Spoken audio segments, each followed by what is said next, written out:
इयत्ता 8वीच्या विद्यार्थ्यांचे educational study या यूट्यूब चॅनलवर स्वागत. आज आपण 8th स्टँडर्डचा मॅथमॅटिक्स हा जो सब्जेक्ट आहे त्याचा chapter number 12 equations in one variable ह्याचा प्रॅक्टिस सेट 12.1 हा या ठिकाणी आपण या प्रॅक्टिस सेटमधला क्वेश्चन नंबर 1 हा या ठिकाणी आपण सोडवून घेणार आहोत. त्यामध्ये आपल्याला क्वेश्चन नंबर 1 दिलेला आहे. पहा, each equation is followed by the values of the variable. म्हणजे या ठिकाणी इक्वेशन्स दिलेले आहेत आणि ह्या इक्वेशनमध्ये असणारे जे काही व्हॅरिएबल आहे म्हणजे जे चल आहे त्या चलाच्या काही किमती दिलेल्या आहेत. पहा, x इज इक्वल टू -1 या ठिकाणी 7 -7 या चलाच्या किमती दिलेल्या आहेत आणि आपल्याला सांगितलेलं आहे decide whether these values are the solutions of that equation. मग आपल्याला या ठिकाणी ठरवायचं आहे की दिलेल्या ज्या किमती आहेत म्हणजेच कोणत्या -1 7 -7 या ज्या किमती आहेत या किमतींनी दिलेल्या समीकरणाचं समाधान होतं का किंवा दिलेले जे काही चलाच्या किमती आहेत या चलाच्या किमती त्याची उकल आहे किंवा नाही हे आपल्याला या ठिकाणी सांगायचे. मग आता आपण क्वेश्चन नंबर 1 त्यामध्ये सोडवून घेणार आहोत. x - 4 इज इक्वल टू 3 त्याच्या व्हॅल्यू दिलेल्या आहेत. पहा, x इज इक्वल टू -1 7 -7. आता या ठिकाणी आपण हे उदाहरण या ठिकाणी सोडवणार आहोत. पहा, हे सोडवत असताना आपल्याला या ठिकाणी चलाची जी किंमत आहे ती सुरुवातीला घ्यायची आहे. x is equal to -1 x is equal to -1. मग या ठिकाणी x ची किंमत ही या ठिकाणी -1 घेत असताना आपल्याला दिलेलं जे काही इक्वेशन आहे ते पुन्हा या ठिकाणी लिहायचं आहे. मग इक्वेशन दिलेलं आहे आपल्याला x - 4 इज इक्वल टू 3. या ठिकाणी x ची व्हॅल्यू आपल्याला -1 ही टाकायची आहे, फिलअप करायची आहे. मग इथं लिहायचं आहे putting x is equal to -1 in the given equation. दिलेल्या इक्वेशनमध्ये काय करायचं आपल्याला x ची व्हॅल्यू किती टाकायची -1. मग x त्याच्या जागी काय आला -1. त्यानंतर -4 हा आहे तसा आपण खाली घेतला इज इक्वल टू 3. या ठिकाणी जर आपण पाहिलं तर दोन्ही निगेटिव्ह नंबर्स आहेत. मग जर दोन्ही निगेटिव्ह नंबर जर असतील तर दोघांची ॲडिशन करायची आणि साईन मात्र या ठिकाणी निगेटिव्ह द्यायचे. मग या ठिकाणी -1 -4 यांची जी काय ॲडिशन आहे ती किती येणार आहे -4 -1 -5 इज इक्वल टू 3. आता या ठिकाणी LHS RHS म्हणजेच काय left hand side right hand side. या ठिकाणी लेफ्ट हँड साईड किती आलेली आहे -5, राईट हँड साईड किती आलेली आहे 3. ही एकमेकांच्या बरोबर आहे का नाही. These are not equal. मग ही जर इक्वल नसेल तर चलाच्या या किमतीने म्हणजे कोणत्या x इज इक्वल टू -1 या किमतीने समीकरणाचे समाधान होत नाही. म्हणजेच या ठिकाणी डावी बाजू उजवी बाजू LHS आणि RHS हे दोन्ही जर इक्वल नसतील तर आपल्याला या ठिकाणी x इज इक्वल टू -1 हे जे सोल्युशन आहे हे आपल्याला या ठिकाणी आहे असं म्हणता येणार नाही. म्हणजेच या ठिकाणी आपल्याला काय सांगता येईल hence LHS is not equal to RHS. Hence -1 is not the solution of given equation. आता या ठिकाणी आणखी पुढच्या किमती घ्यायच्यात आपल्याला. मग x इज इक्वल टू किती घ्यायचं आपल्याला आता या ठिकाणी 7. मग x इज इक्वल टू 7 घेत असताना या ठिकाणी आपल्याला परत x minus 4 is equal to 3 हे इक्वेशन लिहून घ्यायचे. त्यानंतर x ची व्हॅल्यू किती आहे 7 मायनस 4 इज इक्वल टू 3. या ठिकाणी 7 मायनस 4 किती आले या ठिकाणी 3 is equal to 3. Hence LHS is equal to RHS. म्हणजेच लेफ्ट हँड साईड आणि राईट हँड साईड दोन्ही कशा आहेत इक्वल आहेत. Hence 7 is the solution of given equation असं आपल्याला या ठिकाणी म्हणता येईल. आणि अशाच पद्धतीने आपण x is equal to minus 7 ही जी व्हॅल्यू आहे ही या ठिकाणी घेणार आहोत.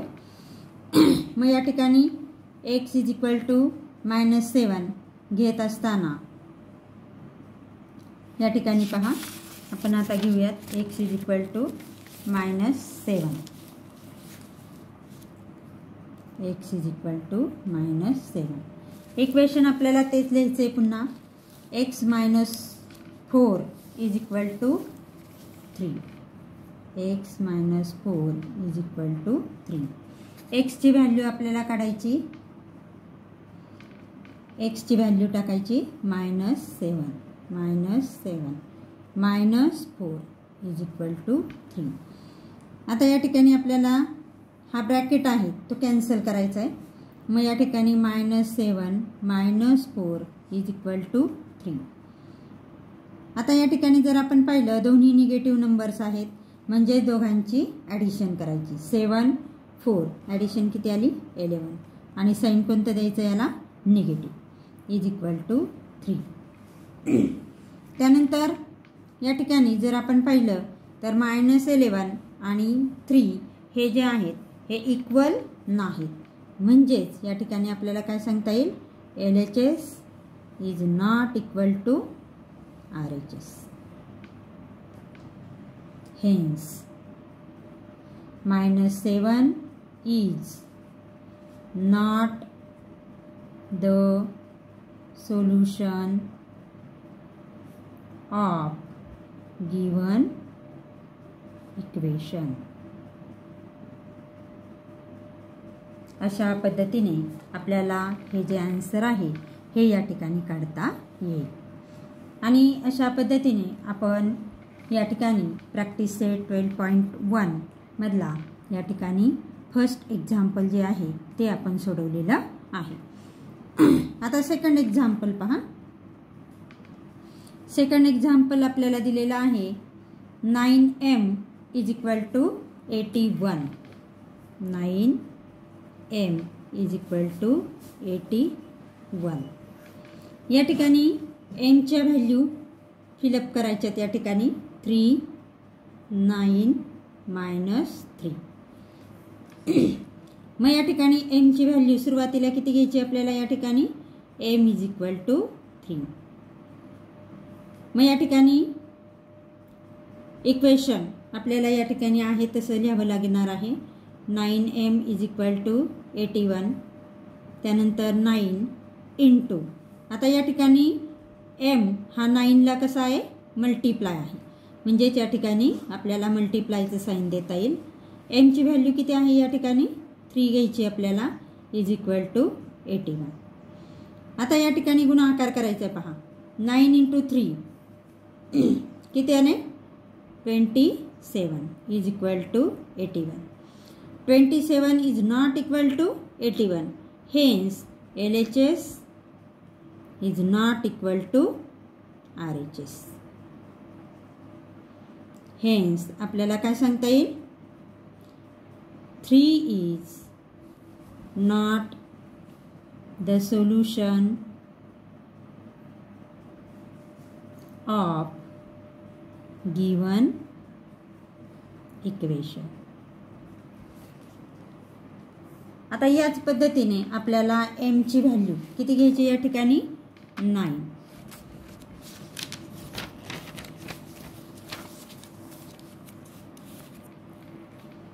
m is equal to 9. या ठिकाणी इक्वेशन आपल्याला दिलेलं आहे पहा. 9m is equal to 81. 9m is equal to 81. मग या ठिकाणी 9 into 9 is equal to 81. 9 into 9 यांचं मल्टिप्लिकेशन आपल्याला या ठिकाणी करायचं आहे. मग 9 इंटू 9 किती आले 81 इज इक्वल टू 81.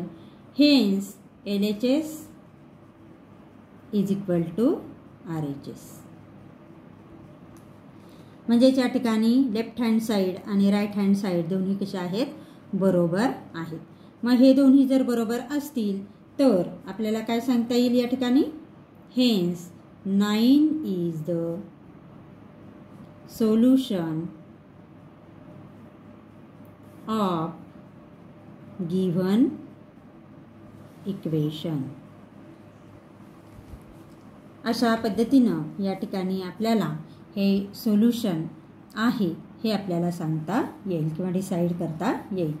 त्यानंतर m इज इक्वल टू -3 घ्यायचं आपल्याला या ठिकाणी. m is equal to -3. मग या ठिकाणी m ची व्हॅल्यू -3 टाकायची. इक्वेशन आपल्याला दिलेलं आहे ते इक्वेशन लिहून घ्यायचं आहे. 9m is equal to 81. मग 9 इंटू -3 इज इक्वल टू 81. मग 9 इंटू -3 यांचं मल्टिप्लिकेशन जर करायचं झालं तर या ठिकाणी 9 कसा आहे पॉझिटिव्ह, 3 आहे निगेटिव्ह. मग पॉझिटिव्ह इंटू निगेटिव्ह काय येईल या ठिकाणी निगेटिव्ह. मग 9 इंटू 3 27. पॉझिटिव्ह इंटू निगेटिव्ह काय आला निगेटिव्ह इज इक्वल टू 81. मग या ठिकाणी -27 आणि 81 हे जे आहेत हे आपल्याला बरोबर येणार नाहीत. म्हणजेच या ठिकाणी आपल्याला काय सांगता येईल LHS is not equal to RHS. And hence काय येईल -3 इज नॉट द सोल्युशन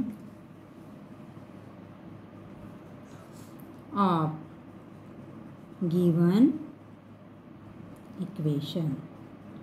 अशा पद्धतीने आपल्याला या ठिकाणी या चलाच्या ज्या किमती आहेत त्या किमती म्हणजेच त्या इक्वेशनचे सोल्युशन्स आहेत किंवा नाहीत हे आपल्याला सांगता येईल. या प्रॅक्टिस सेटचा क्वेश्चन नंबर 1 हा जो आहे त्यामधला क्वेश्चन नंबर 1 क्वेश्चन नंबर 2 आपण पाहिलेला आहे. आता ह्यामधलं एक्झाम्पल 3 आणि 4 हे आपण पुढील तासाला अभ्यासणार आहोत.